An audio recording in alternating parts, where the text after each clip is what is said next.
Nagkainitan sa gitna ng press conference sina NAPOLCOM Chairperson at Executive Officer Rafael Calinisan at si Police Corporal Simeon Suwan.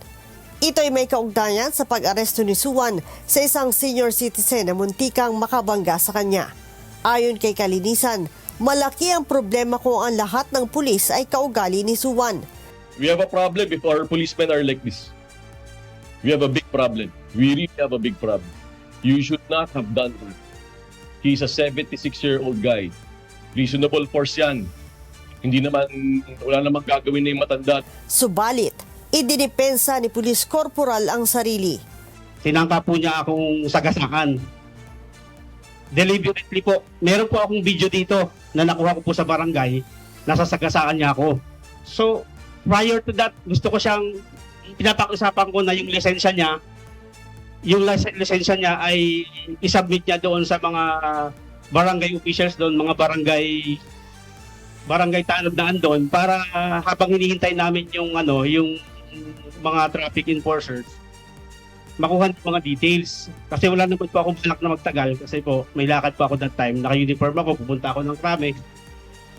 So, ang pakiusap ko lang kay tatay, sana ay isubmit yung sarili, makuha yung identity niya, tapos may report po sana yon. Ngunit iginiit ni Commissioner Calinisan na walang disiplina ang pulis. Dito na sumagot si Suwan.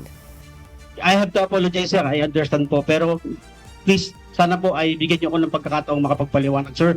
With all due respect po, sir. Please. Kasi yung video po na kumakalat, parang ako ang sobrang maling-mali doon. Pwede po ba, sir, na mabigyan ako ng due process?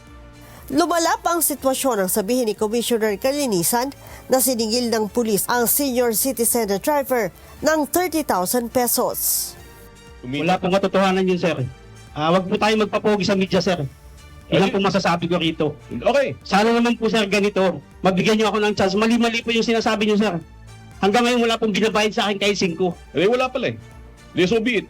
Huwag niyo po sana akong gawing instrumento dito para magpapogi kayo sa media. Hindi kami nagpapapogi dito. Magpapapogi kayo, sir. Ang pulis ay sasampahan ng reklamong kriminal at administratibo ng NAPOLCOM. Inilagay na din ito sa restrictive custody. Leia Ilagan, humahataw sa balita ngayon.